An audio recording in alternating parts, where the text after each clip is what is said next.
News 16 Kerala. Saudi അറേബ്യയിൽ ഗാർഹിക തൊഴിൽ മേഖല കൂടുതൽ ആകർഷകമാക്കാൻ പുതിയ ചട്ടങ്ങൾ. സൗദിയിൽ ഗാർഹിക തൊഴിൽ മേഖല കൂടുതൽ ആകർഷകമാക്കുന്നതിനായി പുതിയ ചട്ടങ്ങൾ നടപ്പാക്കി തുടങ്ങി. ഗാർഹിക തൊഴിൽ മേഖല കൂടുതൽ സുതാര്യമാക്കുന്നതിനും ആകർഷകമാക്കുന്നതിനും ലക്ഷ്യം വെച്ചാണ് പുതിയ ചട്ടങ്ങൾ നടപ്പിലാക്കി തുടങ്ങിയത്. ഇതിന്റെ ഭാഗമായി വനിതാ വീട്ടുജോലിക്കാരെ റിക്രൂട്ട് ചെയ്യുന്നതിനുള്ള ഫീസ് പുതുക്കി നിശ്ചയിച്ചു.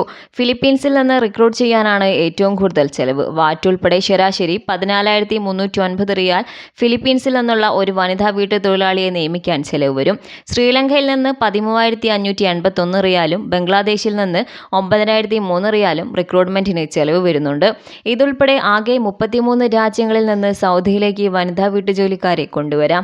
മാനവ വിഭവശേഷി സാമൂഹിക വികസന മന്ത്രാലയത്തിന് കീഴിലെ മുസാനത്ത് പ്ലാറ്റ്ഫോം വഴിയാണ് റിക്രൂട്ട്മെന്റ്. തൊഴിലാളിയും തൊഴിലുടമയും തമ്മിലുള്ള കരാർ ബന്ധം കൂടുതൽ സുതാര്യമാക്കിക്കൊണ്ടും ആകർഷകമാക്കിക്കൊണ്ടുമാണ് നിയമനം നടത്തുന്നത്.